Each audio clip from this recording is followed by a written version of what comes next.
ये बार ये हटाना है।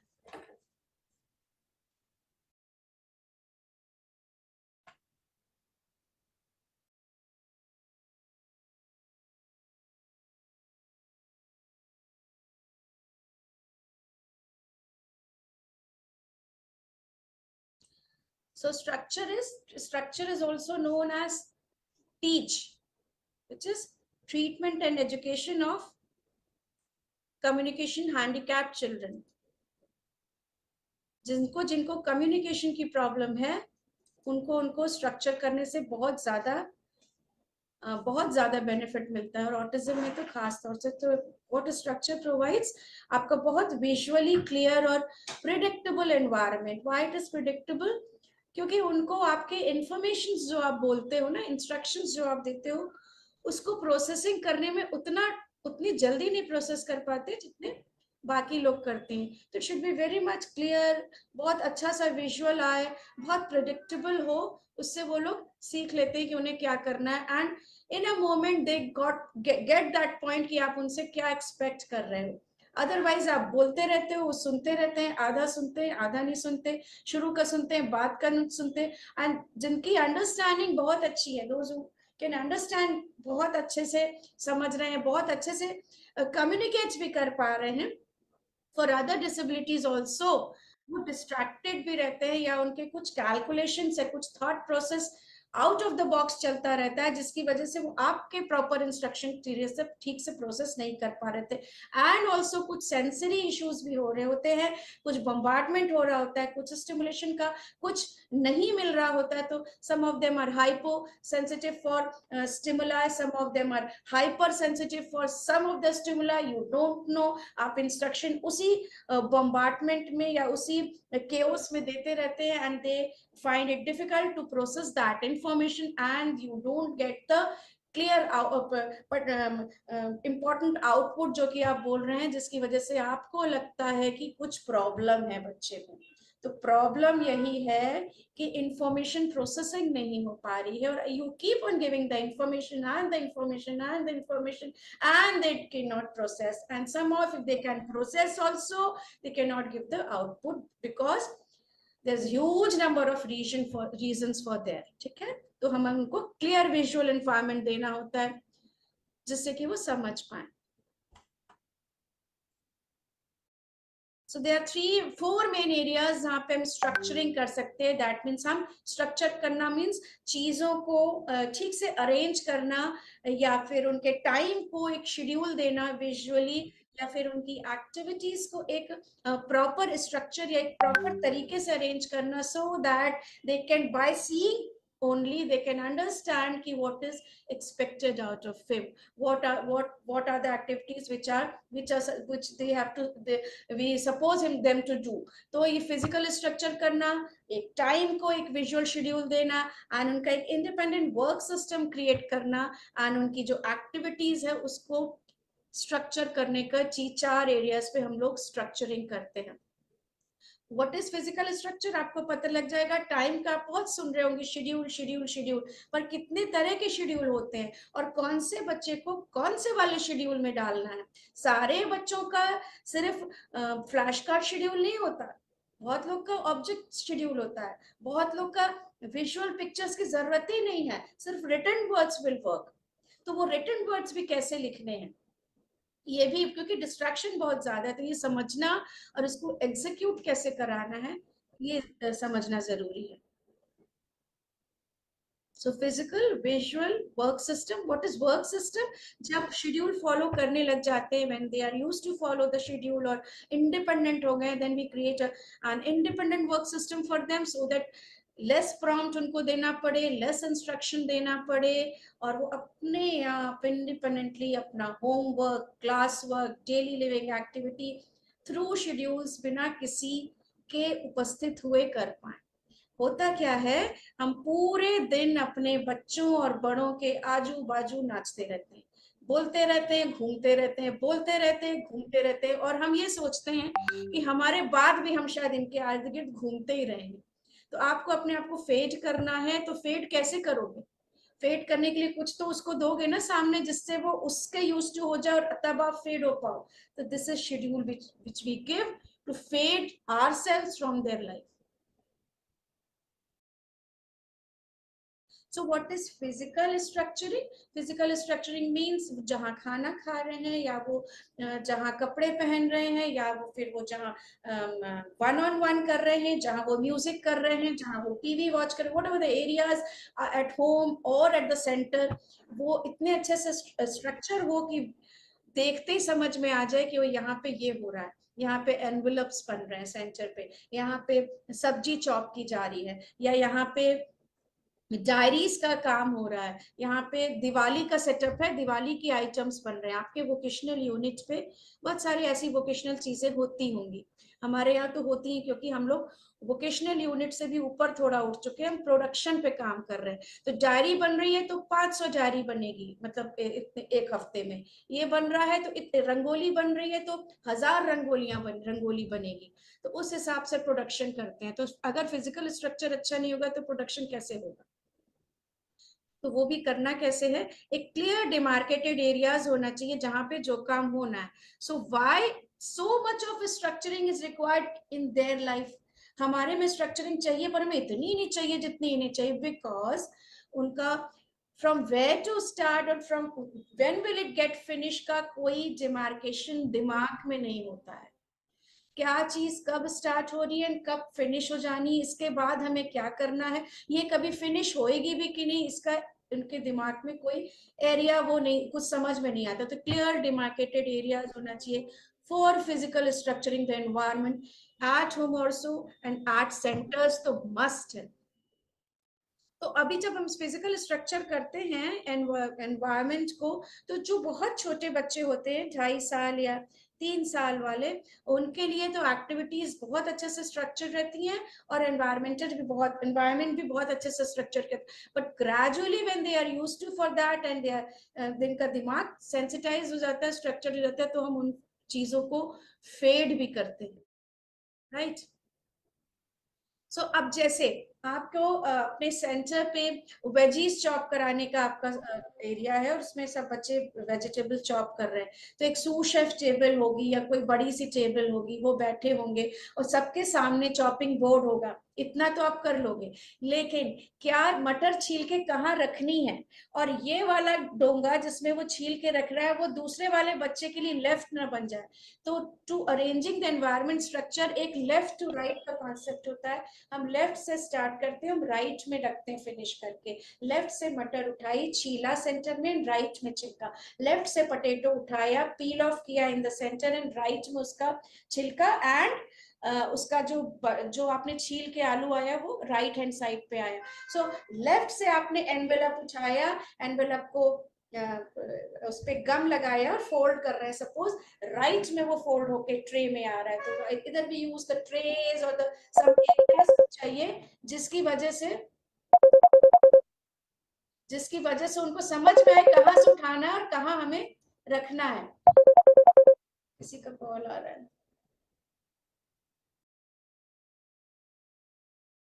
पता करना होता है कि कैसे करना है. तो हमने जैसे हमारे यहाँ बन रहा है, ज्वेलरी बन रही है सेंटर पे, तो ज्वेलरीज के जो पेंडेंट है वो एक अलग सेपरेट बॉक्स में है, जो बीट्स हैं वो अलग हैं, जो उसके क्रिम्पिंग बीट्स हैं, और जो हुक है और जो पीछे के एंड करते हैं नेकलेस और इयरिंग और ब्रेसलेट्स, वो अलग हैं. जो उसके टूल्स हैं जैसे कि राउंड प्लायर और फ्लैट प्लायर्स एंड कटर्स, वो अलग है, और सेपरेट सेपरेट सेपरेट टेबल पे सबको दे दिया जाता है.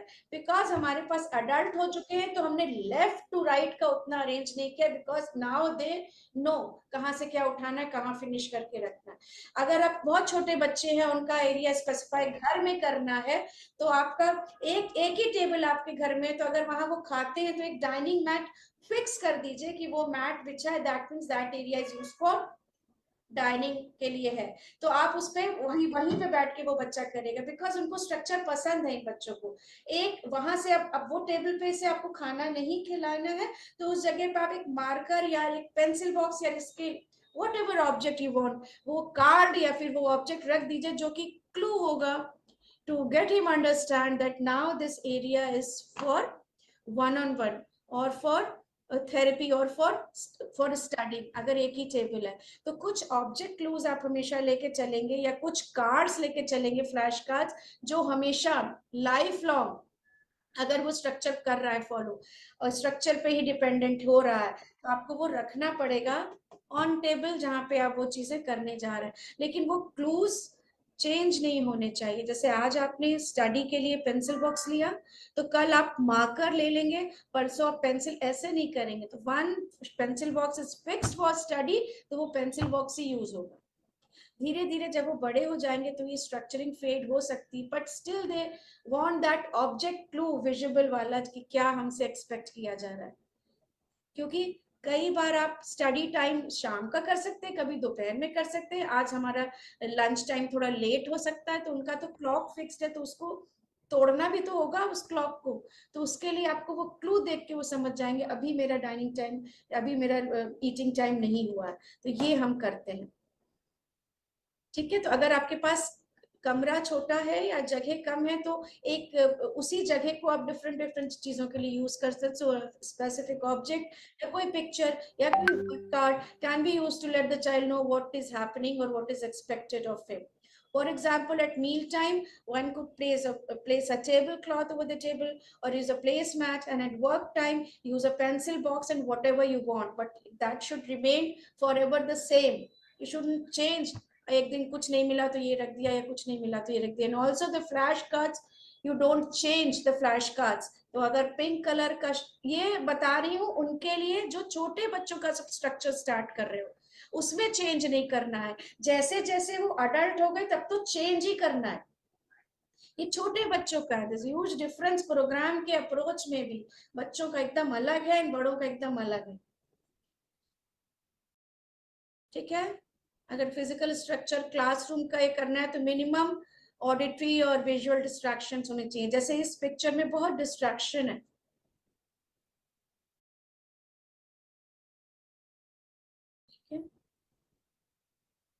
रेस्टोरेंट में जा रहे हैं, कहाँ बैठे, आप वहां स्ट्रक्चर नहीं कर सकते, पर वहां आप खाली टेबल पे उसको पहले ही बैठा दो इधर। अदरवाइज यहाँ बैठो वहां बैठो वहां बैठो, फिर इंस्ट्रक्शन ढेर सारे। किसी हर समय में हम सिर्फ इंस्ट्रक्शन ही देते हैं, हम कभी विजुअल्स नहीं दिखाते। सो this is the physical structuring. अब आपका सवाल ये होगा कि आपने तो दो चीजों में टॉपिक में बता दिया एनवेलप में, और उसको कैसे प्रैक्टिकली हमें करना चाहिए, हमको प्रैक्टिकल व्यूज कैसे दिखे। तो वो आपका 3 दिन का बूट कैंप होने वाला है शाम में। है ये मंडे 18 से। तो उस बूट कैंप में आप लाइव हमारे साथ फिजिकल स्ट्रक्चरिंग या एक्टिविटीज की स्ट्रक्चरिंग, सोशल स्टोरी की राइटिंग, ये सब आप हमारे सामने ऑनलाइन मेरे साथ करेंगे। तो अभी आप सिर्फ थ्योरी समझ लें। स्ट्रक्चरिंग टाइम मीन्स हमें विजुअल शेड्यूल देना है, फ्लैश कार्ड्स पे लिख के हमें विजुअली लगाना है। फॉर दोज जो समझ सकते हैं, एंड फॉर दोज जो फ्लैश कार्ड्स नहीं समझ रहे हैं उनके लिए ऑब्जेक्ट शेड्यूल्स होता है। अभी आपको समझ में आएगा। ना व्हाट इज दिस शेड्यूल। अगर ऑब्जेक्ट शेड्यूल है तो हम एक शेल्फ लेते हैं जिसमें टॉप टू बॉटम शेल्फ वो बने हो, शेल्फ्स बने हो ऐसे, या फिर एक लेफ्ट टू राइट का कुछ बनाते हो। हमेशा इन बच्चों की एक्टिविटी या कुछ लिखना या पढ़ना goes from left to right और फ्रॉम टॉप टू बॉटम, ये भी आपको अभी बता देंगे। सो आप फ्लैश कार्ड लेंगे और ऑब्जेक्ट लेवल का बच्चा है तो ऑब्जेक्ट्स लेंगे। अब कैसे शेड्यूल कैसे करना, क्यों क्यों करना होता है अभी बताते हैं कैसे करना है। पहले देखिए, आप अपने दिन भर के बच्चे की जो शेड्यूल है उसको 4 to 5 स्लॉट्स में डिवाइड कर दीजिए। फॉर एग्जाम्पल, बच्चा सुबह is waking up and is going to school, 1 slot. Second, reaching home till lunch time is the second slot. Lunch time to dinner time, third slot. And fourth slot is dinner से लेके sleep तक का। ये 4 slots में आपने अपने बच्चे के टाइम को स्लॉट्स में तोड़ दिया। आपको स्टार्ट कैसे करना है, कोई एक स्लॉट के कार्ड्स रखेंगे या ऑब्जेक्ट्स रखेंगे, लेकिन आपको सिखाने के लिए मैं ये 4 ले रही हूँ। So first slot is waking up and going to school. So he wakes up at 7 o'clock. He brushes his teeth and washes face. He takes milk at the table. Then he is made to sit on the toilet and mother gives him a bath. Then mother dresses him for school, he eats his breakfast and is dropped to school. This is the slot. These are the activities which he is doing in the morning slot of waking up and going to school, right? अब इसको हम schedule में कैसे डालें? अब इसमें से कुछ चीजें किसी की मिस कर सकते हैं, कुछ चीजें हम ऐड ऑन कर सकते हैं. This is just the example. Okay, आप इस पे एकदम रिजिड मत हो जाना. Second slot is he's picked from school, from the bus stop. He keeps his bag in the proper place. He changes his clothes. He puts away school clothes and shoes, etc. at the proper place. ये इसका second slot है. That is reaching home at lunch time. ठीक है, अभी इतना दो बता रहे हैं. So for brushing, wakes up at 7 o'clock. You need not put the flash card. अगर किसी को सो के उठने में ही देर हो रहा है and tantrums हो रहे, then we will put that card. Otherwise, he's waking up at 7 o'clock. First card is brushing his teeth and wash his face. So हमने यहाँ लिखा brush teeth. फिर ये milk लेता है, then he goes for toilet, then he takes bath, then he dresses himself, then he eats, then he goes for school. अब इसका brush का, अगर आपका बच्चा ऑब्जेक्ट लेवल का and he identifies the object more, picture कम पहचान रहा है, ऑब्जेक्ट ज्यादा पहचान रहा है, तो ऑब्जेक्ट लेंगे. तो फॉर ब्रशिंग टीथ आप एक ऑब्जेक्ट लेंगे. ब्रश, सपोज आपने पिंक कलर का ब्रश लिया है, टॉय ब्रश और realistic brush, whatever you like, but that brush shouldn't be used for brushing. That is the visual Q for schedule. तो आपने एक पिंक कलर का ब्रश लिया, एक टॉय कप ले लिया और रियलिस्टिक कप ले लिया. फॉर मिल्क टॉयलेट के लिए आप देखो क्या करोगे, सोप पेपर या कुछ मिनिएचर टॉयलेट तो नहीं लोगे क्योंकि बहुत डिस्ट्रैक्शंस भी नहीं रखने हैं. या फिर आप टॉयलेट लिख के फ्लैश कार्ड कोई थोड़ा सा ऊपर करके बना दोगे जिससे वो ऑब्जेक्ट की तरह लिखे, थर्मोकोल या किसी चीज पे. फिर बेदिंग के लिए आपने सोप ले लिया या टॉवल का छोटा वो ले लिया. ड्रेसिंग के लिए कुछ ऑब्जेक्ट क्यों लिया. ईटिंग के लिए आपने स्पून या फॉर्क ले लिया. और स्कूल के लिए आप क्या लोगे, ऑब्जेक्ट क्यों, ये आपको सोचना है जिससे वो आपका बच्चा किससे रिलेट कर रहा है. ये ऑब्जेक्ट्स आपने कलेक्ट कर लिए फॉर द ऑब्जेक्ट लेवल बच्चे. And for the picture level आप ब्रशिंग टीथ का आपको रियलिस्टिक पिक्चर मिल जाएगा गूगल से, मिल्क का या उसका खुद का पिक्चर ले लीजिए, वो इकट्ठा कर लिया. एंड फॉर द रिटन, 3 तरह के बच्चे होते हैं, object level, picture level and written पढ़ने वाले. रिटन के लिए तो यही आप लिख दीजिए brush teeth, either in the print letters छोटा वाला और द ब्लॉक लेटर्स में आप फ्लैश कार्ड में लिख दीजिए. No picture is required, just written words will do. आपका बच्चा किस लेवल पे है पहले ये पता करना.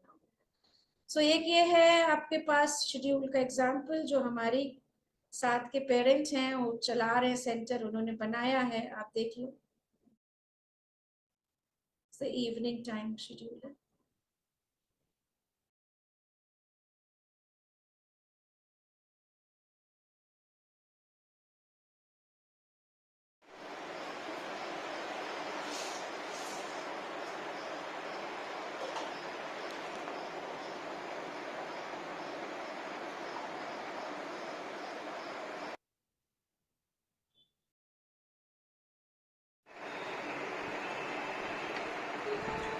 अच्छा, इससे देखिए ये फिनिश पॉकेट का अब आप शेड्यूल क्यों बनाया जाता है, क्योंकि प्रॉपर स्टार्ट और फिनिश उन्हें पता नहीं होता. तो ये इसलिए भी है कि now it is my fruit time. वो क्या होता है, जो चीज वो नहीं करते या टैंट्रम्स दिखाते हैं उसमें भी एक रिजिडिटी देता है, मतलब उनको देख के ही पता लगता है कि I am suppose to do this only, after that I this is my physiotherapy time. सब कुछ बच्चे भी प्रॉब्लम कर सकते हैं, मैं तो सेंसरी करूंगा, नहीं लूंगा फ्रूट, या मैं तो अभी नहाऊंगा ही नहीं, या मैं तो अभी खाऊंगा ही नहीं, या मैं तो अभी 1-on-1 करूंगा ही नहीं. तो these schedules will give him the proper, एक उनको सीक्वेंस पता लगता है कि I will have to do this because after that I'm supposed to do this. After that I will get the iPad. After this I will go for park or I will go outside. And when I'm done with all these cards, वो सारे cards वो निकालता है and it goes to the finish pocket. आपको यहाँ पे एक finish pocket दिख रहा होगा, ये बहुत जरूरी चीज है. तो after each work done, हर कार्ड फिनिश पॉकेट में जाएगा. ये देखिए फिनिश पॉकेट में क्यों जाना है, बिकॉज हम उनको समझाना चाहते हैं visually, when you are done with one activity, either it is baking और डिनर और फिजियोथेरेपी और गोइंग आउटसाइड और टॉकिंग विद मम्मा, जो एक एक घंटा दो दो घंटा चलता है, that is done now, that is finished now, and that card is going to the finish pocket. They do this by himself only, card को finish pocket में डाला, and when it is done, जब वहां पे वो card नहीं दिख रहा है, because it is blank there, no card is there, that means I am done with that activity, now I am suppose to do this, now I am suppose to do this. और एक बार जो हो गया उसके लिए मुझे जिद नहीं करनी है। तो ये जो चीजें आप उनको सिखाना चाह रहे हो, जिद नहीं करनी है, एक एक्टिविटी हो गई तो उसके लिए दोबारा नहीं करना है, मेरा वो एक्टिविटी कब आएगी, जो आप उसको बोल के बताना चाह रहे हो, ये इसके थ्रू समझाया जाता है। और इतना अच्छा और इतना स्मार्टली ये लोग शेड्यूल फॉलो करते हैं कि लगता है इनसे सीखो कि हमें अपना टाइम टेबल कैसे मैनेज करना चाहिए। ये ऑटिज्म की स्ट्रेंथ है, प्रॉपर टाइम को फॉलो करना, क्लॉक फिट होती है इनके। पर इन्हें ये नहीं पता होता है कि जो एक्टिविटी हो चुकी है वो अब हम दोबारा नहीं जिद करेंगे, दोबारा नहीं हमें चाहिए। तो ये चीज करने के लिए हमें उनकी स्ट्रेंथ को और ज्यादा एक सपोर्ट देना होता है ऐसे विजुअल।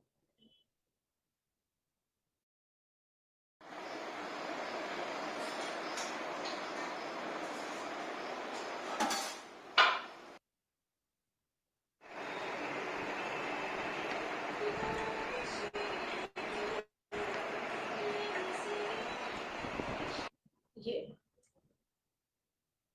मेरे ख्याल से आप लोग में से बहुत लोग शेड्यूल्स यूज कर रहे होंगे जिनके सेंटर्स बहुत छोटे बच्चों के हैं, उनको मस्ट है ये करना। मेरे पास तो जो छोटे थे, अब वो बड़े होके आ रहे हैं, तो उनका शेड्यूल, वो तो अपने शेड्यूल खुद लगा ले, और वो प्रोडक्शन कर रहे हैं, तो वो ये शेड्यूल इसलिए भी जरूरत है कि 1 घंटे बाद हमें ये एक्टिविटी करना है, उसके बाद हमें ये एक्टिविटी। अब जब हमारा प्रोडक्शन हो रहा है, बड़े हो चुके हैं, अडल्ट हो चुके हैं, वो काम कर रहे हैं, ऑफिस की तरह वो आते हैं वहां पे, तो क्लासरूम टाइप का नहीं है।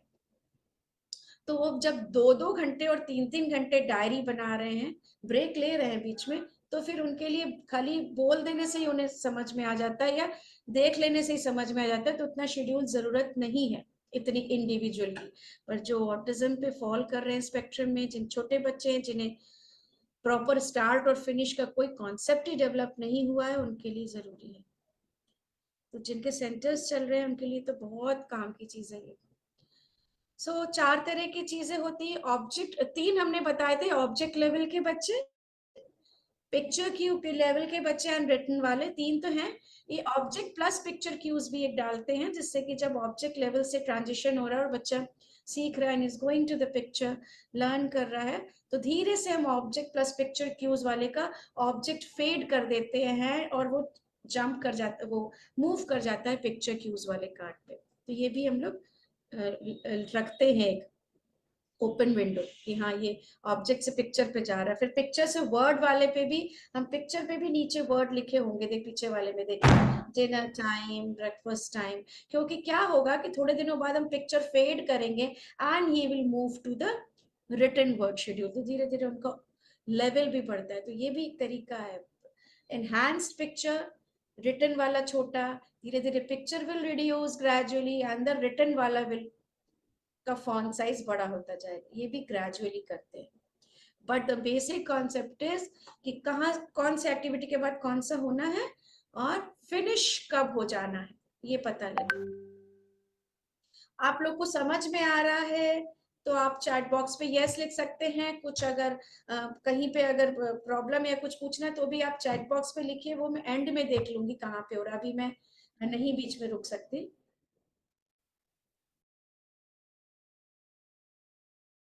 So for the object schedule, have a rack on which they are, मैं ये सिर्फ पढ़ रही हूँ अभी क्योंकि आपको इससे से क्लियर हो जाएगा। Have a rack on which there are at least 3 to 4 shelves।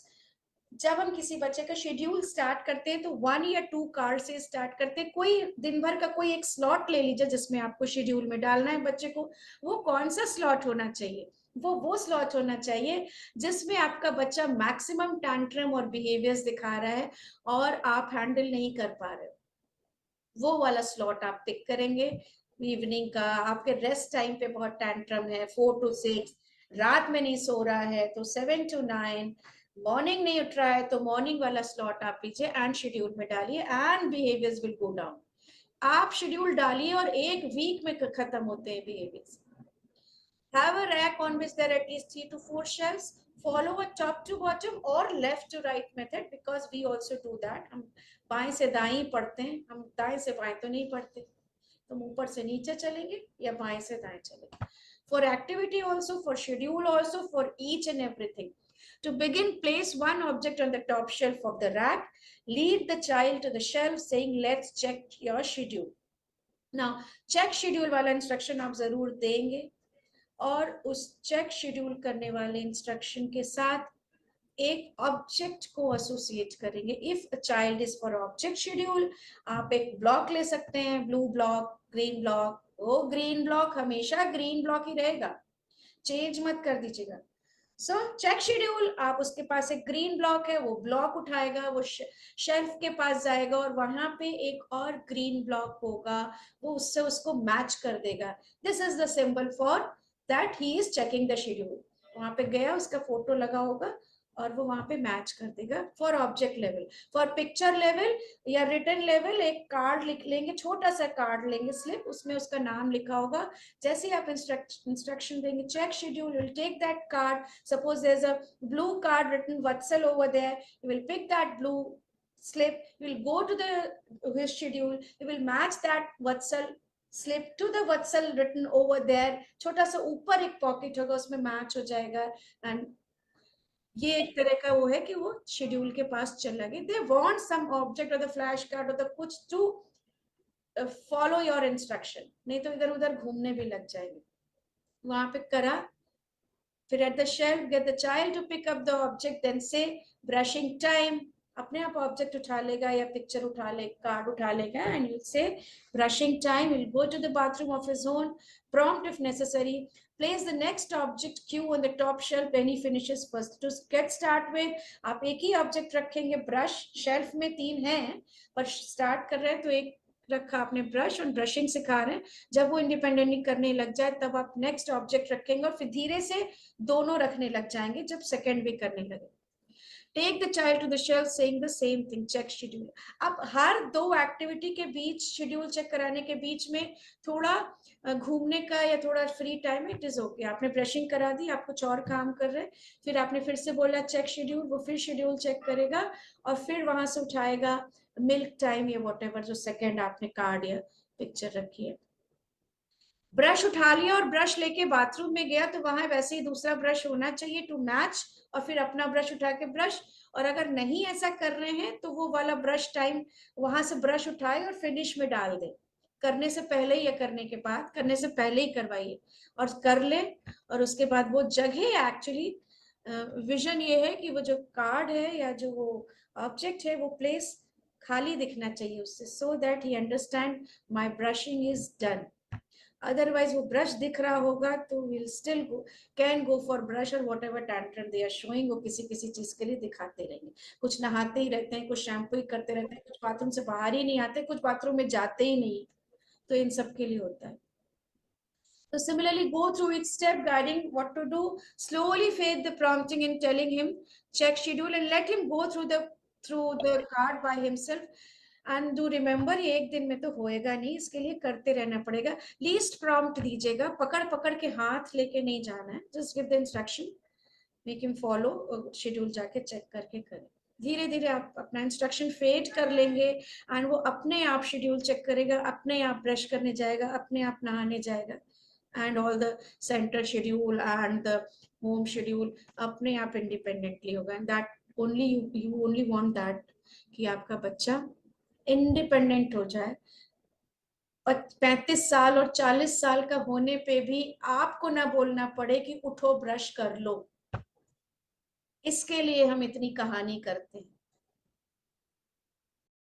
Once he is comfortable with this, start keeping 2 things, one on the first shelf and one on the another second. Get him to pick the one from the top shelf or complete the activity and then go for the second one. अब एकदम तुरंत तुरंत नहीं करना है, बीच में आप leisure time में घूमने घामने दे सकते हैं. आप लोग चैट पे मुझे बताइए स्ट्रक्चरिंग द टाइम समझ में आया या कुछ है तो अभी मैं देख लेती हूँ किसको क्या समझ में आया या क्या कोई कंफ्यूजन है क्या?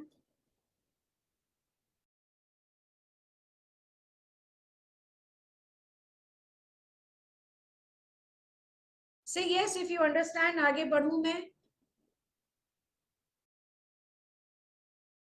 और ये सारा प्रैक्टिकली बूट कैंप में आपको सब समझ में आएगा। सामने करेंगे आप, मेरे सामने, मैं नहीं करूंगी, आप करोगे, मैं सिर्फ देख रही हूँ।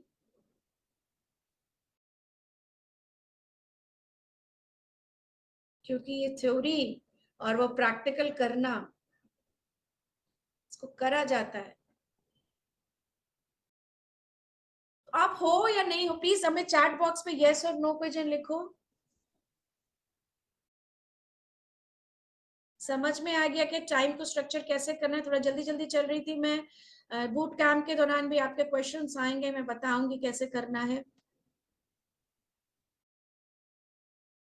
Right, yes you understand. हम आगे बढ़े या नहीं बढ़े, अभी रुक जाएं?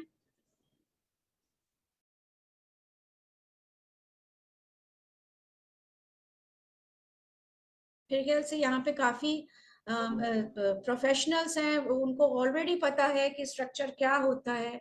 बट आपको हर हमेशा अपडेट होते रहना पड़ता है, फिर से अपने आप को मोटिवेट करने के लिए, बिकॉज आप कभी पर सोचते हो मैं क्यों करूं, आलस आता है आपको, पर नहीं आना है। और ये सारी चीजें बीच बीच में इस तरह के वर्कशॉप्स, इस तरह के बूट कैंप्स आप कहीं से भी हमेशा करते रहो, जिससे आपका दिमाग सो ना जाए। हमें पता सब है, पर हम करते कितना है? हमें तो अपने हेल्थ के लिए भी पता है, हमें स्प्राउट खाना चाहिए, फल खाना चाहिए, एक्सरसाइज करना चाहिए, तो क्या आप करते हो? या आपको हर बार एक आपको एक है कोई ज्वाइन करना पड़ता है हेल्थ का या वो का, कि जो आपको पीछे से दौड़ाए, सुबह आपको हेल्थ प्लान दे कि आप ये करो, आप ये करो, करते हो? आपको ज्वाइन करना पड़ता है, क्योंकि आप थोड़े दिनों बाद पस्त हो जाते हो, नहीं करना। तो हमें कोई ना कोई चाहिए पीछे से, मुझे भी चाहिए पीछे से डंडा, है ना? तो आप लोग चैट बॉक्स पे not able to write what I am not getting, कि आप शुड आई प्रोसीड या क्या करूं मैं? यस और नो। हम ऐसे करने से ना, मुझे लगता है कोई सुन नहीं रहा है मुझे।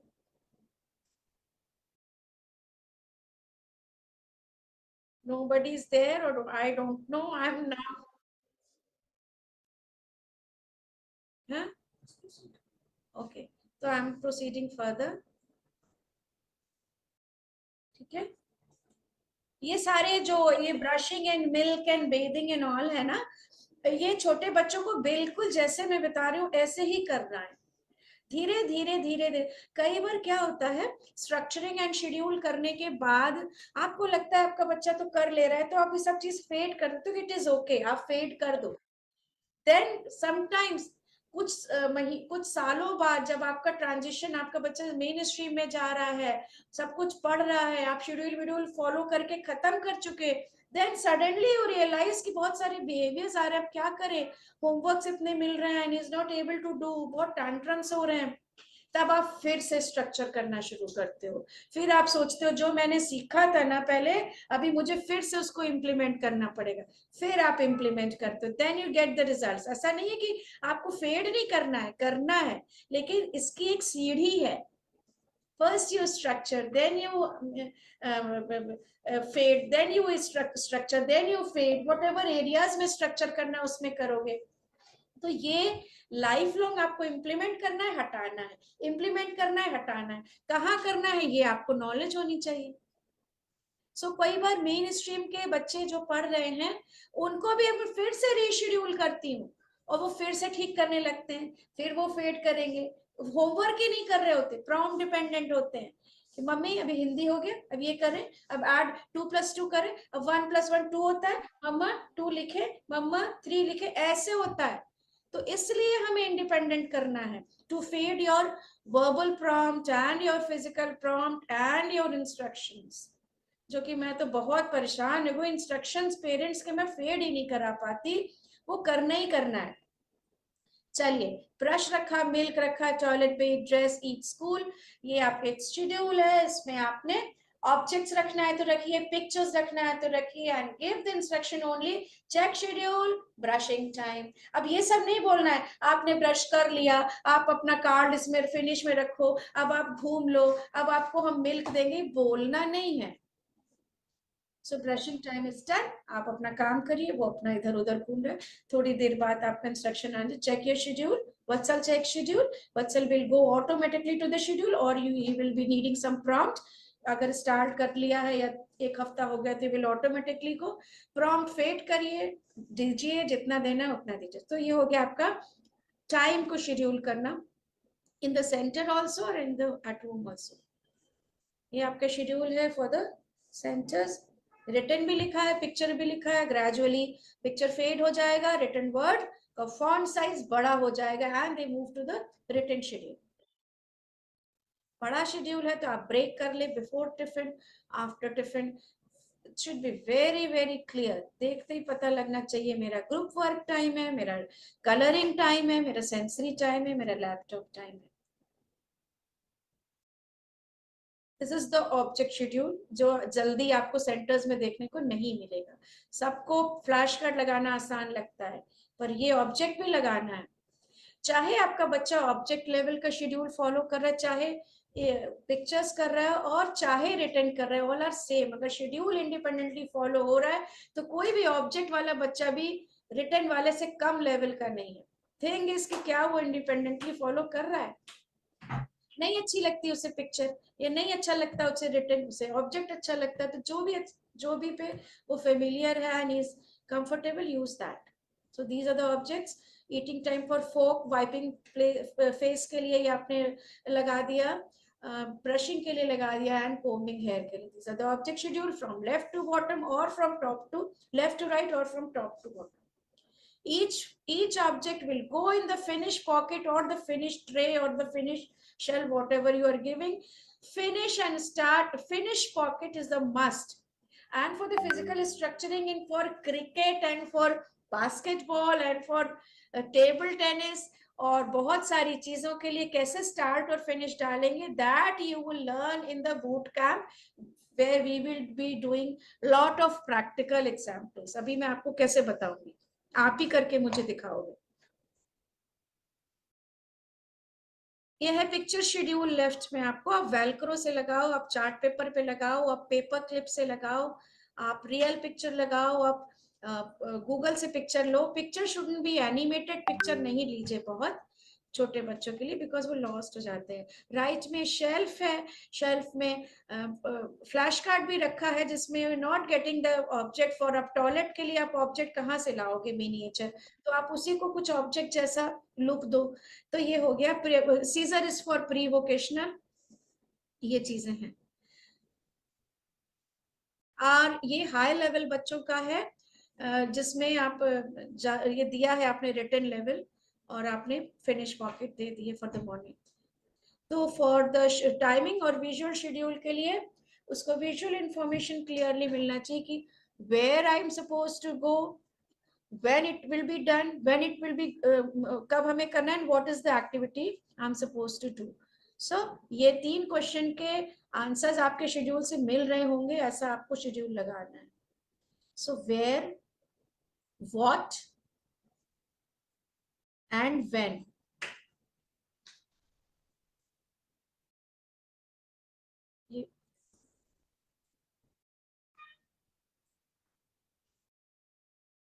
ठीक है। वेयर, व्हेन मतलब जब असेंबली हो जाएगी तब हमें राइटिंग मिलेगा, जब इंग्लिश हमें तब मिलेगा जब राइटिंग हो जाएगी। When will I get break, वो ब्रेक के लिए बीच में चिल्ला रहा होगा, बट आफ्टर फॉलोइंग 1 वीक और 2 वीक के शेड्यूल के बाद you will understand, after my reading will be done I will get the break, oh now I am comfortable, it is visually, अब हम कोई बिहेवियर नहीं दिखाएंगे, ये होता है। ठीक है। फॉर मेन स्ट्रीम गोइंग के लिए आप फोल्डर्स या वो लेटर पैड्स पे उसके वर्कशीट्स डाल दीजिए in the left most of the children child.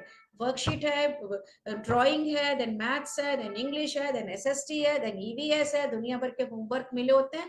That homework also should be kept in the left with folders or with letter pad. एक उठाया उसने and उसके टेबल पे शेड्यूल होगा first EVS, then break, then English, then painting, then Hindi, ऐसे करके उठा रहा है, कर रहा है, putting in the finish tray, उठा रहा है, कर रहा है, putting in the finish, without you. That is independent work system. जहां पे आपको प्रॉम्प्ट करना है, आपको सिखाना है, उसे नहीं आता है, उस पे आप उसको वो 1-on-1 पे सिखाइए। तो भी आप कोशिश करिए वो लेफ्ट से उठाए, बीच में करे, आप सिखा रहे हो, putting in the finish pocket. वो ग्रेजुअली वो एक्टिविटीज और वो वर्कशीट्स और वो homeworks and copies and books वो work system, independent work system में डाल देंगे, जो वो इंडिपेंडेंट जो वो कर पा रहे हैं। बिकॉज जो वो इंडिपेंडेंट कर पा रहे हैं वो भी वो इंडिपेंडेंट नहीं करते हैं, because they want attention and they keep on seeking attention with you, with his father, with his mother, with his grandmother, and they keep on seeking attention। अब क्या करें, अब क्या करें, अब ये करें, अब वो करें, एंड इंस्ट्रक्शन का पूरा बवाल मचा होता है। तो वो हटाना है। So what to do, how much, when it is finish and what next, ये 4 क्वेश्चन के आंसर्स आपके बिना बोले। ये कृपा कर दीजिए हम पे कि उनसे उतना ज्यादा मत बोलिए, उनकी इंफॉर्मेशन प्रोसेसिंग उतनी नहीं हो रही होती। ठीक है। अगर ये है 1 2 3 आपने सिस्टम डाला है नंबर्स, और अब 1 पे आपके मैचिंग 2D शेप्स, 2 पे आपने फाइंडिंग एंड 3 पे सॉर्टिंग कर रहा है, तो उसके बाद वो एक स्टार स्टार आपने बना दिया है जो कि उसके लिए रीइंफोर्समेंट है, और उस पर वो सर्कल करने का उसको अच्छा लगता है, तो ये भी करिए। So after finishing matching 2D shapes, I will circle my star. After 2D, I will circle this star. After this, and what is the reward activity? Jada reinforcement. Create a picture. Oh, I'm getting the reward also after finishing these 3. Oh, wow. This is the concept उनको मिलना चाहिए। ठीक है। वो सामने लिखा होना चाहिए, चाहे रिटर्न में, चाहे ऑब्जेक्ट में, चाहे वर्ड पे। आपको बोलना नहीं है। आप पहले इंग्लिश करिए, फिर हिंदी, फिर हिंदी के बाद आपको आईपैड मिलेगा, फिर आप बाहर जा सकते हो, ये सब नहीं बोलना है।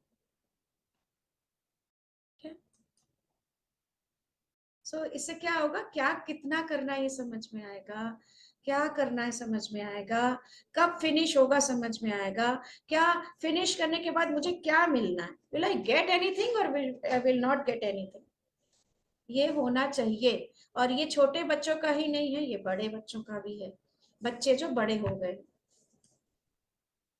ठीक है।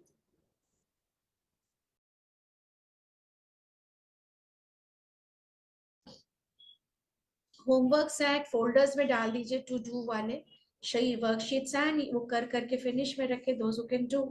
मैथ्स है, मैथ्स नहीं समझ रहा या इंग्लिश नहीं समझ रहा कि क्या एक्सपेक्टेड है, तो मैथ्स का आप कलर कोडिंग या पिक्चर्स भी ऐसे बनाए। So this is the flash card for maths homework, this is the flash card for English, इसको समझ में आ जाए। So colour coding, highlighting and labelling, arrangement of materials and space का, clear information on where to start and to finish and the sequencing of steps। सारी कहानी इसलिए कही जा रही है कि उनको कहाँ से स्टार्ट करना है, कहाँ फिनिश करना है, कब फिनिश करना है, किसके बाद क्या करना है, का सीक्वेंसिंग नहीं पता होता। क्यों नहीं पता होता, आपको पता होना चाहिए, क्योंकि एग्जीक्यूटिव फंक्शन डेफिशिट होते हैं। अब एग्जीक्यूटिव फंक्शन क्या होता है डेफिशिट, ये आप फाइंड आउट करो गूगल से कैसे, क्योंकि मेरे अंडरस्टैंडिंग ऑफ ऑटिज्म ये सब क्लियर है। उन्हें क्यों नहीं पता होता है कि स्टार्ट कब होना है, फिनिश कब होना है, ये भी आप पता करो। उन्हें क्यों नहीं पता होता है कि हमें उसके बाद कुछ मिलेगा कि नहीं, ये उनकी तलब क्यों होती है, ये भी आपको पता होना चाहिए। क्यों, उन्हें, हमें तो नहीं चाहिए कि इसके बाद हमें कुछ मिलेगा, इतना नहीं चाहिए, तो हमें भी चाहिए, पर उन्हें ज्यादा क्यों चाहिए कि इसके बाद रिवॉर्ड मिलेगा ही मिलेगा, ये पता हो। उन्हें पता होना चाहिए कि उन्हें कुछ रिवॉर्ड मिलना भी है या मिलना ही नहीं। ठीक है भाई। वेलक्रो से या फोल्डर से लेफ्ट टू राइट और टॉप टू बॉटम, ये क्लियर होना चाहिए।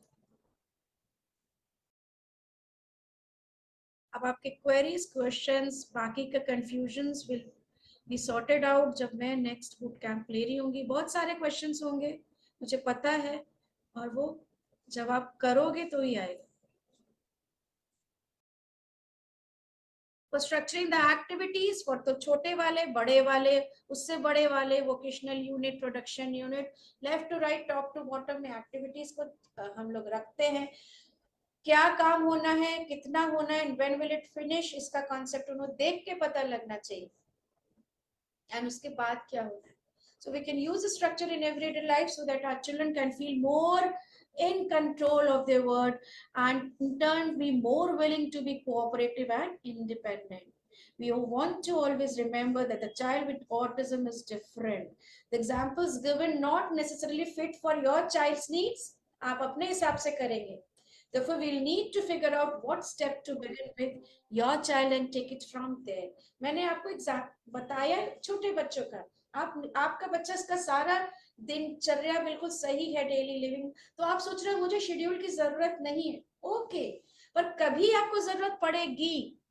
कभी हो सकता है आपका अडल्ट कहीं जॉब करने जा रहा है, चलिए बहुत हाई फंक्शनिंग पे आ गए, आपका अडल्ट विद ऑटिज्म कहीं जॉब करने जा रहा है, वो कहीं का एम्प्लॉय है या कुछ रन कर रहा है कोई सेंटर अपना, इतना हाई फंक्शनिंग है, चलिए तब आप क्या समझते हैं शेड्यूल की जरूरत नहीं है, वहां पे और ज्यादा है, कोई भी एम्प्लॉय उससे आके कुछ बोल रहा होगा वो डिस्टर्ब हो जाएगा, उसके टेबल की चीज कोई और एम्प्लॉय ले जा रहा होगा वो डिस्टर्ब हो जाएगा, उसके जगह पे जहां वो काम कर रहा है अगर नॉइस का केओस क्रिएट हो रहा है वो डिस्टर्ब हो जाएगा, और ये ऑफिस में और नॉर्मल लोगों में तो बहुत होता है।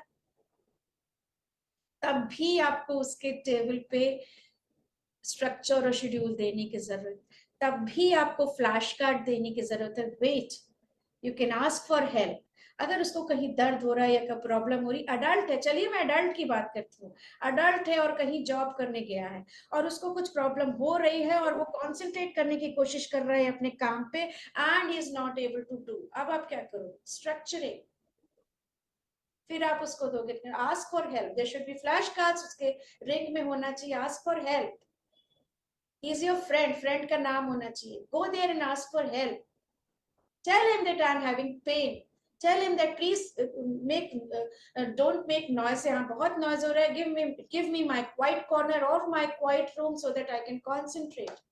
they know कि उनको अभी क्वाइट रूम चाहिए एंड सभी नॉइज हो रही है, but they are not able to say उस समय कि हाँ हमको नॉइज हो रही है, प्लीज कम बोलो, प्लीज लाइट ऑफ कर दो, मुझे लाइट से प्रॉब्लम नहीं आ रहा है, अडल्ट है कहीं काम कर रहा है, क्या करे फिर आप कहोगे मैंने तो शेड्यूल कभी किया ही नहीं, मेरे बच्चे को जरूरत ही नहीं थी, तो फिर आप फिर तब सीखोगे, तो आप सीख लो ये चीज की कैसे करना है। So and finally follow through whatever you begin with consistency and persistent results उसमें तभी दिखेंगे जब आप शेड्यूल फॉलो कराते हैं ना बच्चे को, तो कंसिस्टेंट रहना होता है कुछ मंथ्स तक, जब उसको आ जाता है अच्छे से करने लगता है तो फेड करेंगे, फिर ग्रेजुअली जिन जिन जगहों पे उनको वो शेड्यूल की जरूरत है उस जगह पे फिर फेड करेंगे, फिर डालेंगे, फिर फेड करेंगे, फिर डालेंगे, फेड करेंगे, ये लाइफ लॉन्ग चलता रहता है, और ये कोई बहुत समस्या वाली चीज नहीं है, बहुत आसान है, आप जब बोलते हो तो एनर्जी लगती है, जब आप लिख के दे देते हो तो आप यू आर फ्री, है ना, पर हम सोचते हैं बोले वो इजी है, और हम बोल बोल के लास्ट में हमें ग्लूकोज की जरूरत पड़ जाती है बोलते बोलते। ठीक है, एक्टिविटी स्ट्रक्चर करना लेफ्ट टू राइट, ठीक है, मैं बहुत ज्यादा आउट ऑफ द बॉक्स बोलने लग जाती हूँ क्योंकि मैं ये देखती हूँ कि प्रॉब्लम आती है जब आप एक्टिविटी बना रहे हैं, तो जो शू बॉक्स है, जो भी बॉक्स लिया है, सपोज आप किसी बच्चे को मैचिंग सिखा रहे हैं या सॉर्टिंग सिखा रहे हैं या पैकेजिंग सिखा रहे हैं या मैचिंग पिक्चर्स सिखा रहे हैं, बहुत छोटा बच्चा है, तो एक व्हाइट बॉक्स आप गूगल में डालिएगा, स्ट्रक्चर्ड एक्टिविटीज उसका नाम होता है, बॉक्स को व्हाइट करते हैं, व्हाइट कलर से कवर करते हैं, कोई डिस्ट्रैक्शन नहीं है, उस पर ब्लैक कलर से हम अगर कुछ लिखना है तो लिखते हैं, अगर मैचिंग का पिक्चर्स हमको लेने हैं तो हम लेफ्ट हैंड साइड पे एक होल बनाते हैं बॉक्स में, उसमें व्हाइट बॉक्स अमूल या टेक अवे वाले जो बॉक्स होते हैं उसमें डालते हैं, उसमें ऑब्जेक्ट्स रहते हैं, एंड लेफ्ट टू राइट में हम 3 बॉक्सेस और डालेंगे उस बॉक्स के अंदर, पेपर कटर से काट के हम उसमें फिक्स करते हैं एंड एक एक डाल देते हैं, एंड बच्चा रेड, ग्रीन, येलो, ये है सिंपल सॉल्टिंग एक्टिविटी फॉर जो ऑटिस्टिक किड्स हैं। Structured activities left to right या top to bottom. Top to bottom में ऊपर हम एक गड्ढा करके डब्बा डालेंगे and he'll match taking from the top and matching in the bottom, taking from the top matching in the bottom। ये मैचिंग सॉर्टिंग का एग्जांपल है। ऐसे एन नंबर ऑफ एक्टिविटीज आप बना सकते हैं, पैकेजिंग से लेके आगे। पैकेजिंग भी एक तरह की चीज है जिसका बहुत अच्छा स्ट्रक्चर बनाना पड़ता है। जैसे कि पैकेजिंग मीन्स, जैसे आप किसी पाउच में 5 ऑब्जेक्ट की पैकेजिंग कराना चाह रहे हैं, eraser, pencil, scale, sketch pen and क्या एक और क्या ले ले, eraser, pencil, sketch pen, pen and one more thing, sharpener. ठीक है, 5 चीज की पैकेजिंग आप एक पाउच में कराना चाह रहे हैं या पेंसिल बॉक्स में कराना चाह रहे हैं, और ऐसे आप 10 पेंसिल बॉक्स पैक कराना चाह रहे हैं किसी बच्चे से। तो how will you give the instruction कि आपको 10 बॉक्स मिले हैं, हर बॉक्स में आपको एक एक एक एक एक एक चीजें रखनी है। आप फिर बोलना शुरू कर दोगे, बोलने से उन्हें समझ आएगा नहीं, तो आपको स्ट्रक्चर करना पड़ेगा। अब आप मुझसे पूछना कि कैसे हम स्ट्रक्चर करें बॉक्स को या उसको, कि वो देख के समझ जाए कि 10 पेंसिल बॉक्सेस में हमें 5 चीज हर में। वो तो एक ही पेंसिल बॉक्स में सारे भी तो डाल सकता है।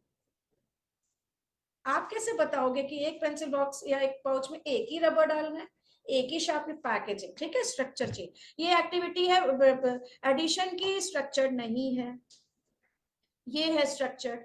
और स्ट्रक्चर करने मतलब स्क्वायर के अंदर ही लिखे। राइटिंग जब आपका बच्चा कर रहा है, बहुत अच्छी राइटिंग करता है, तो भी वो ए के डंडे नीचे चले जाते हैं, उसकी पूंछ ऊपर चली जाती है, राइटिंग ठीक से होती नहीं। तो जो आप 4 रूल वाली कॉपीज लेते हैं राइटिंग सिखाने के लिए, उसमें उनको बहुत डिफिकल्ट है क्योंकि बहुत कंफ्यूजन है। 4 रूल फिर थोड़ा गैप, फिर 4 रूल फिर थोड़ा गैप, ऐसे होती है इंग्लिश की कॉपी। उसमें क्या करिए, 4 रूल और थोड़ा सा गैप, और 4 रूल में थोड़ा सा गैप के बीच में सटल कलर से, ब्राइट नहीं, सटल कलर से उसको colour, so that that 4 ruler वाला 4 रूल्स फॉर 1 सेंटेंस के लिए, फिर दूसरा रूल उस गैप के बाद आ रहा है, वो उसको क्लियर हो जाए। क्लियर डिमार्केटेड एरियाज देना होता है, because they do not get that concept कि ये 4 रूल ऊपर जो बना इसी में लिखना है, जो बीच में गैप है इसमें नहीं लिखना है। तो where to write, where not to write, where कहाँ तक हमें गैप देना है, वो सब नहीं आता। तो इंग्लिश राइटिंग सिखाने में भी स्ट्रक्चरिंग की बहुत जरूरत होती है। मैथ्स में तो ऑफकोर्स आपका स्क्वायर के अंदर ही आना चाहिए, है ना, बिकॉज उन्हें ये नहीं पता होता कहाँ लिखना है। उन्हें ये नहीं पता होता कि क्रिकेट में हमें कहाँ खड़े होके बैटिंग करनी, वो कभी वहां खड़े हो जाएंगे, कभी वहां खड़े हो जाएंगे, कभी वहां, कहाँ खड़े होके बॉलिंग करनी है, कहाँ खड़े होके गोल करना है फुटबॉल, फिजिकल स्ट्रक्चरिंग, कहाँ लिखना है, एक्टिविटी स्ट्रक्चरिंग। ठीक है, तो ये आपको करना है। फिलिंग इन मिसिंग नंबर्स, ऊपर वाला है वो स्ट्रक्चर है, नीचे वाला is not structured at all. कहाँ लिखना है, 1 2 3 के बाद 4 तो आता है, पर 4 हम 1 और 2 के बीच में भी घुसेड़ सकते हैं, because I don't know where to write. ठीक है, सॉर्टिंग दिया आपने, एक शू बॉक्स में बनाया या किसी भी बॉक्स में बनाया, पर हम लोग उसको बोलते हैं शू बॉक्स एक्टिविटीज। सॉर्टिंग कर रहे हैं, देख के क्लियर है कि this is the sorting, I have to take from left, थोड़ा सा प्रॉम्प्ट दे दीजिए and doing, and after finishing I will put that box in the right hand side. देखिए इंग्लिश को स्ट्रक्चर, राइटिंग सारे बच्चों की अगर बहुत अच्छी राइटिंग है भी, तो गैप देना नहीं आ रहा है हर वर्ड के बीच में। आप लोग सब ये जान रहे होंगे, सारे लोगों को ये प्रॉब्लम्स, जिनके हाई फंक्शनिंग है, लो फंक्शनिंग, ये सारी प्रॉब्लम आ रही होगी सबको। और स्ट्रक्चर करना है, ब्लैक से डॉट दीजिए या ग्रीन से डॉट दीजिए, कहाँ जाना है एक और डॉट लगाइए, कहाँ फिर करना है एक और डॉट लगाइए, मार्जिन दीजिए, लेफ्ट को ग्रीन से तो राइट में रेड से मार्जिन दीजिए, इसी के अंदर लिखना है भाई। ठीक है, so it is the culture of autism, this is the strength of autism, this is their strength, इसलिए उस strength को हम जरूर पकड़ के चलेंगे। उनकी विजुअल प्रोसेसिंग होती है, तो वो विजुअल लर्नर है और विजुअल चीजों को ज्यादा समझते हैं, आपके इंस्ट्रक्शन को वो उतना समझना चाहते भी नहीं। ठीक है, they are very good for focusing attention on details पे उनका रहता है, उनका सेंसरी प्रॉब्लम रहता है, उनको कम्युनिकेशन प्रॉब्लम रहता है, टाइम का कॉन्सेप्ट उनको रहता है, पर कई बार आप टाइम चेंज भी कर सकते हैं। तो कॉन्सेप्ट ऑफ टाइम को फिक्स करना और उनको ब्रेक करना रूटीन से, इसलिए भी शेड्यूल देते हैं। एंड कौन सा पहले करना है, कौन सा बात करना है, कि सीक्वेंस को फॉलो करने के लिए भी शेड्यूल देते हैं। And they have intense interest and preferences, उसको भी ब्रेक करना है। So all the time I need iPad, no I won't get that iPad, after I am finishing these now I will get the iPad, और तब उसको देना ही देना है। आपने ऐप शेड्यूल में डाल दिया तो उसको हटाइएगा मत। And they have specific routines and settings, बहुत बढ़िया, उनका दिमाग कंप्यूटर की तरह चलता है, तो हम भी कंप्यूटर की तरह ही चलवाएंगे।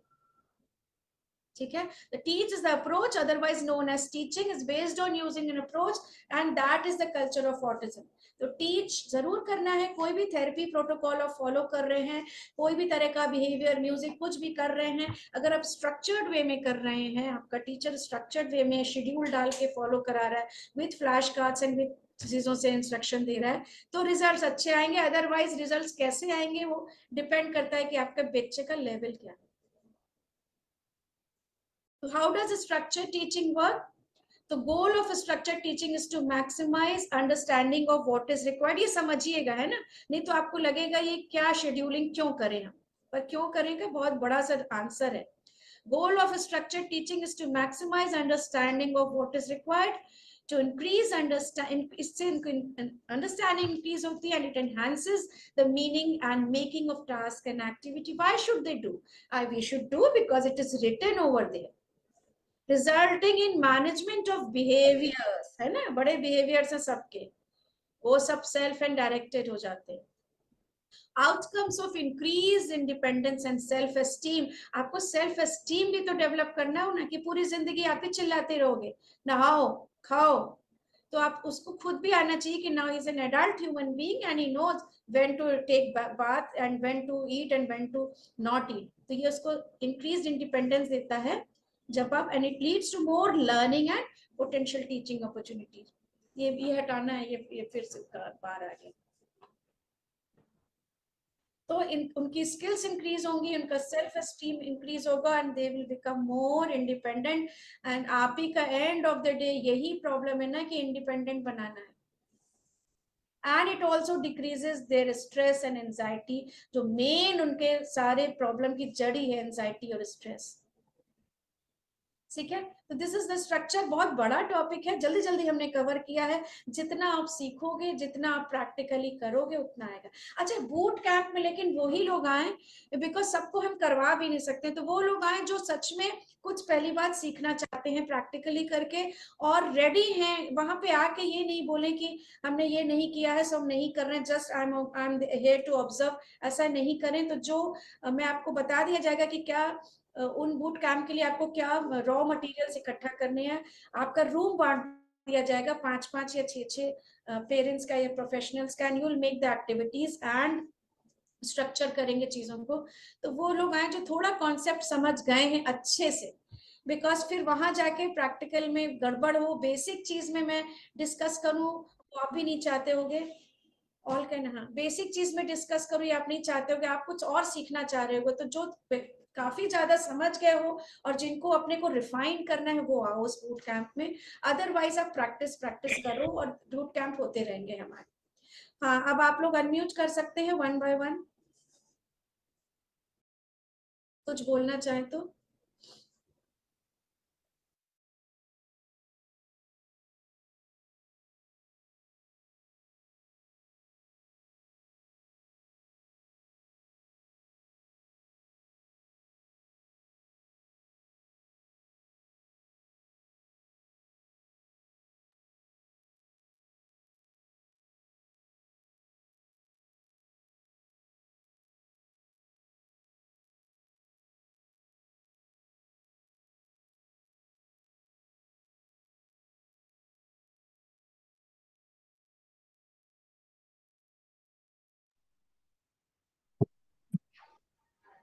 Okay, thank you.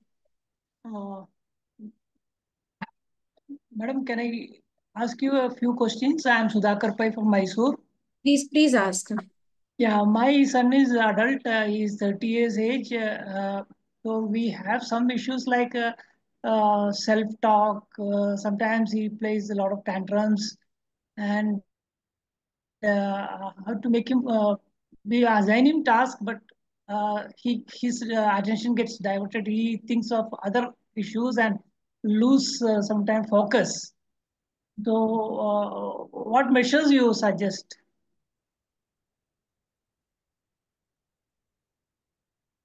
Okay, Sudharan ji, he's 30 years old. Is he going somewhere else, somewhere at the center or the vocational unit? Is he going somewhere? He goes for about 1 hour to spend some time with the specials, and he sings a little bit of music for the small children. That is a special school. So for them to sort of repeat with him, and it is a part of teaching, it is like a mini classroom. There is one activity he does. He also works on system, that is computer. He does some data entry work also. He is trying to learn now. So that activity is there. But these three issues, we are a little bit stuck. He is much talkative है, ठीक है, तो he is going to some centre, तो ये सारा चीज जो आप बोल रहे हो कि he is doing the computers also and other things also, is he doing that at home only or at center? I mean, Yeah, you are yeah. after him or Earlier we had sent him to a computer center. He learned something, and subsequently he's doing whatever we have a system. He's doing at the home only. but at home it doesn't work actually. At home all the time the people he sees na, you are all the time around him. I mean, you or his parents or whatever, they are all तो होता क्या है कि they always want attention.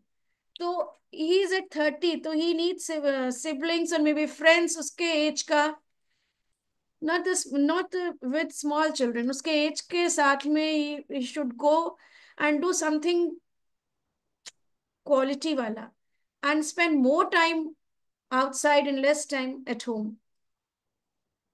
अभी if he is working, if he is surrounded with छोटे छोटे वाले बच्चे, तो he will not get what he actually want.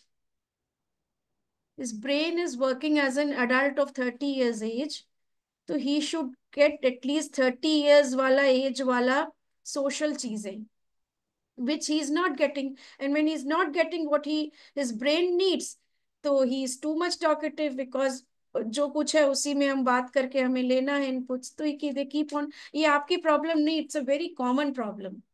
Children who are at 30 and 40 and 40 plus, they should leave parents and go to some places जहाँ पे parents and grand parents हर समय उनको ना दिखे, बिकॉज उनका एक comfort zone they build the comfort zone around their parents and grandparents, और उस comfort zone में they keep on asking, keep on talking and getting attention and eating and doing whatever the tantrums they want. At center they are not allowed to do that, and the brain gets restricted, and after some time the brain gets sensitized ki what is expected out of him, and not too much talk and too much seeking attention, because their areas are restricted and the persons are teachers are there who will not talk much, and dheere dheere gradually they will learn to work in the atmosphere where I'm not in so much comfort zone, and they will learn. और हमारा जो ये approach autism का we are running residential also, तो बहुत सारे behaviours I have seen it's they have vanished, and in 1 month and 2 months only, just because हमने क्या किया, we have structured the environment. So there's one example, मैं सभी के लिए बोल रही हूँ, इतने सारे questions common है. तो एक बच्चा है, can I take the, yes you can take, let me complete first रूप जी, then I'll talk to you. So एक बच्चा है, बच्चा क्या adult है, 18 years age है. So he was very hyperactive. I mean, he used to hit others to get Pepsi, cold drink, chips, burgers. ये सारा चाहिए था. अब ना भी उनका बहुत वरी था कि when he'll come at residential, इतना behaviors की वजह से हम उसको रख नहीं पाएंगे. ये सबने हाथ खड़े कर दिए थे. Let me finish first Geetanjali, I answer your question. तो वो आया, अभी स्ट्रक्चर की बात, इतनी कहानी हुई ना स्ट्रक्चर की। स्ट्रक्चर क्या किया, उस बच्चे का किचन ही वहां से हट गया। जिस रेजिडेंशियल फ्लैट पे रेजिडेंशियल चल रहा है वहां से किचन गायब हो गया। एंड किचन कहीं और हो गया। आई मीन मैं ऊपर रह रही हूँ और मेरे यहाँ बन रहा है खाना, किचन नहीं है, फ्रिज नहीं है। 50 या 80% बिहेवियर सॉर्ट आउट हो गए। बिकॉज ये उसको समझ आ गया, कुछ भी कर लो यहाँ बन ही नहीं रहा है। तो मुझे जो दिन भर की डिमांड थी ना, आलू का पराठा एंड चीज का पराठा एंड पराठा, हर समय पेप्सी, वो खत्म। और यूं बिहेवियर्स चले गए। तो ठीक है सुधाकरन जी, पहले आपको फेड करना पड़ेगा, कहीं जाएगा मैक्सिमम टाइम के लिए यूटिलाइज करने के लिए क्वालिटी वर्क, छोटे बच्चों वाला वर्क नहीं, जो उसकी age appropriate work, and for the long time. Not the digital employ, computer पे चले गए एंड टाइप करके चले आए अपना नाम एंड एड्रेस, नहीं, कुछ और, जिससे उसको ब्रेन को इनपुट मिले, वो जो उसको चाहिए, जो उसको नहीं मिल रहा है। Now what he is doing कि he is too much talking and too much seeking attention from you. आप उससे कितना बात करोगे, आप कितना उसके लेवल तक अपने को पुल डाउन करेंगे, आपका भी एक लेवल है। राइट सुधाकरन जी, डिटेल में तो आप ज्वाइन करते रहिए, आपको आंसर्स मिलते रहेंगे। नेक्स्ट क्वेश्चन अभी किसी का आया, residential setup, yes I am running residential setup with 3 adults in at Jaipur only. So it is we are running in a flat. Yes, it's in Jaipur. We are running in a flat and उसके ऊपर हम ही रह रहे हैं so that we can manage properly. Teachers and caretakers are there. एक question अभी इसके just पहले था, आप रिपीट कर लें, कौन सा था? My daughter not in any work. She won't move outside every start crying outside. How old is your daughter? Yeah, my daughter not initiate any work. Anita Chauhan जी, आपकी डॉटर कितनी बड़ी है? शायद छोटी है अभी। Can I? Yes, yes Arup ji. Okay, good afternoon, ma'am, and everybody. My name is Arup Ghosh, and I stay in Navi Mumbai. My son is autistic, and now he has crossed 24 years of age. As I written earlier, he attended a vocational course on food and beverage, scored nice, very nice, 87% marks. Now the question is, I think like Archit, there will be many autistic persons rather, not child, who wants some engagement. What you are talking about is absolutely right. They don't want to see the parents or grandparents or anybody known guys. They want their own freedom, own world to express themselves and get a satisfaction after contribution. That changes them a lot.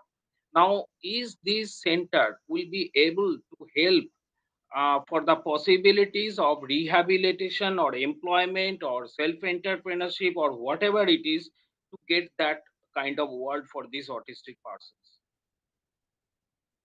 अच्छा, you were asking? Yep. हाँ, we have centers जहाँ उसके बराबर के लोग हैं, and he'll get attention and he'll be involved in the activities of which is very much age appropriate also, and the teachers and caretakers also are of his age only.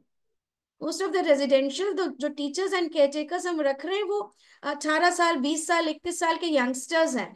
तो they don't think, they treat them as teachers, तो उनको एक अपना friend ही मिल जाता है। तो they take it very nicely. अगर कोई उन्हीं के एज का उनको इंस्ट्रक्शन दे रहा है, चलो नहा लो, चलो अभी हम लोग संडे है, आज हम पेडिक्योर करेंगे, आज मसाज करेंगे या शेविंग करेंगे, they take it very nicely, they follow it very nicely. That is Yeah, that. ma'am. Yeah, ma'am. But my question was different. I mean, is this what you are talking about? Is a special care center or whatever it is, okay okay where okay. his known relatives will not be there? But my question is different. We stay in Navi Mumbai, and particularly the central government institute NIPID. So they have 44 students who most of them are scored above 80%. I mean, they trained them well. So there will be many students in many cities like this.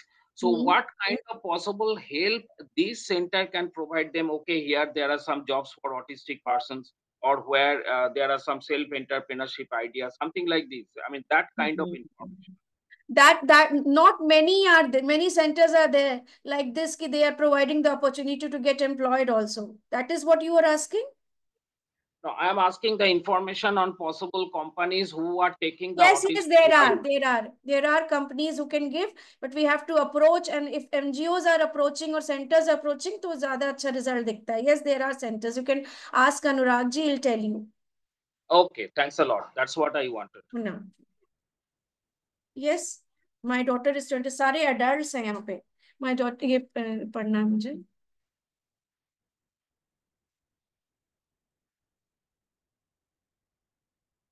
Down's child.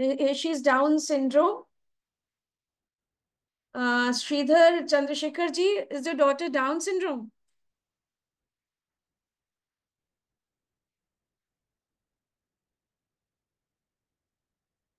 Question क्या था? Pass, but she's 22 and 20 years old, and the speech has gone. We have to Yes, see why. If we have to see why it has gone, because in autism, generally 3 to 4 years में speech बंद होता है या फिर थोड़ा बहुत आ रहता है, but 28 years में speech has gone. We have to do the assessment and check why it is going. okay, So okay, I cannot, abhi I'm not getting, I will have to assess the child, I mean adult. okay. Do you mean to say that speech therapy or something? Can you just tell what exactly is the focus of speech therapy? Speech therapy में अगर कुछ articulation है, and for the little ones, if there is articulation and थोड़ा बहुत understanding है चीजों का, तो we do the speech therapy for them, and it can work. It can work with adults also, but then we'll have to see why it has. Okay, ma'am. Because generally, if a child is a Down syndrome and this ना Yes. ये वही वाला question है जिसमें down syndrome है आपकी daughter का? नहीं, दूसरा क्वेश्चन है. नहीं, वही अच्छा, वही वही है. तो अगर अभी स्पीच किया है तो डिप्रेशन के भी केसेस देखे गए हैं, तो वो देखना पड़ेगा.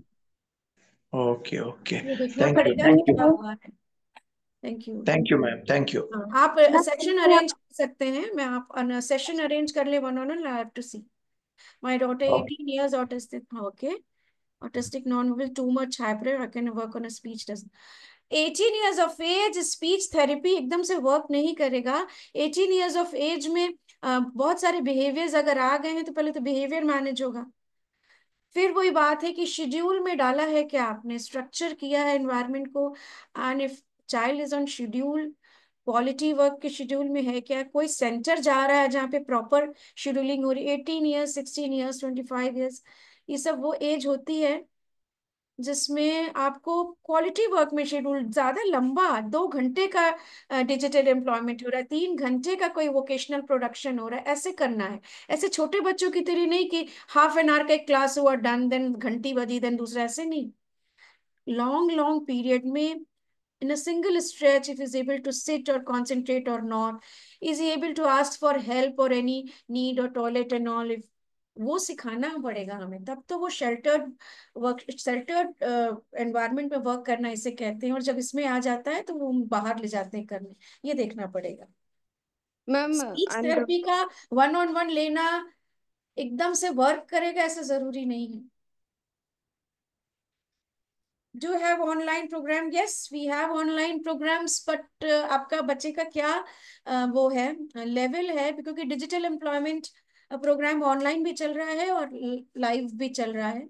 उसमें अगर आ सकता है तो ऑनलाइन बहुत अच्छा है, और अगर किसी और तरह से ऑनलाइन प्रोग्राम्स हो रहे होते हैं तो वो मुझे देखना पड़ेगा कि जैसे एक अडल्ट है कि वो डिजिटल एम्प्लॉयमेंट भी कर रहा है ऑनलाइन, और वो इंग्लिश स्पीकिंग कोर्स कर रहा है मेरे साथ ऑनलाइन. ये भी कुछ नया है मेरे लिए. इन वाले बच्चों को इंग्लिश स्पीकिंग ऑनलाइन कराना, पहले विजुअल्स देना पड़ता है एंड फिर सिखाना पड़ता है, and not working with the verbs and the nouns. वो तो नहीं समझ में आएगा. हाउ टू मेक सेंटेंस, ये भी समझ में नहीं आएगा. फिर कैसे इंग्लिश स्पीकिंग सिखाएं, दैट इज ऑल्सो चैलेंजिंग. कर रही हूँ मैं, और हो रहा है. ऑनलाइन प्रोग्राम है, ask Anurag ji, will tell you किसमें आप कर सकते हैं. If the assessment needs to be done, then I am there to assess. Yes. Roop जी, हाँ रूप जी, have you got the answer? I am.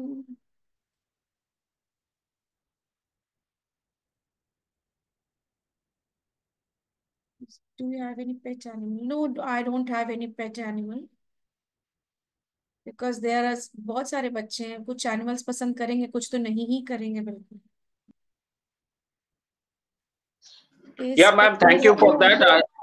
As you told, I will contact Anurag ji and then या अगर different individual assessment ही चाहिए होता है, इतने बड़े हो गए ना, तो ये जनरल नहीं चलेगा. तो Yeah. Assessments those assessment are done already at NIEPD. Okay. No, from whom? From NIEPD, that is a central government Okay, institute. you can send me the. और कब हुआ था? ये लास्ट 4-5 महीना पहले हुआ था. Okay, then you can send me the report. Sure. Sure. And उसके बाद भी अगर मुझे कुछ करना है तो मुझे देखना पड़ेगा इसको, बच्चे को. Okay. Thanks a lot for your kind support, ma'am. Thank you. हो गया, ठीक है? Any more questions? Questions you can ask. I'll arrange the answers and I'll arrange the one-on-one sessions also if it is needed. Now over to Anurag ji. Thank you.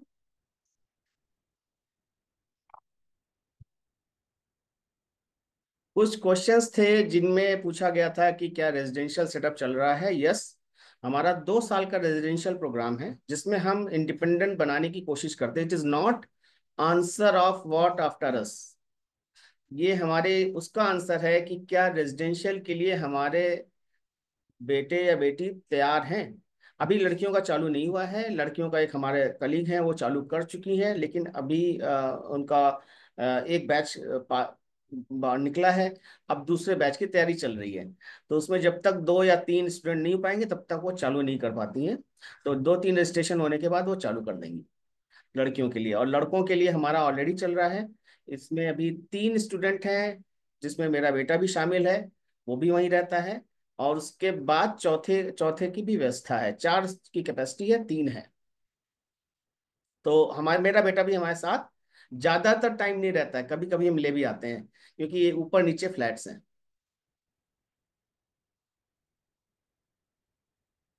और किसी का question